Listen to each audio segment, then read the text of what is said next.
Satreskrim Polres Asahan bersama Kejaksaan Negeri Kisaran menggelar rekonstruksi kasus penganiayaan secara bersama-sama yang dilakukan oleh kepala desa dan anaknya yang mengakibatkan seorang warga mengalami patah tulang di bagian kaki akibat ditabrak motor dinas di desa Seilunang Asahan, Sumatera Utara. Kasus penganiayaan yang dilakukan oleh oknum kepala desa SN dan anaknya AS terhadap seorang warga berinisial AB yang terjadi pada Agustus lalu, rekonstruksi digelar di halaman Mapolres Asahan turut dihadiri oleh korban. Saat adegan rekonstruksi berlangsung, korban sempat emosi karena badan tersangka mengenai luka korban. Ibda Supangat Kanit Jatanras Polres Asahan mengatakan sebanyak 15 adegan yang diperankan.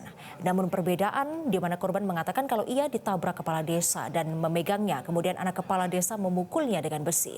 Sementara tersangka menerangkan setelah terjadi cekcok dengan korban menyeberang jalan dan tertabrak motor yang dikendarai.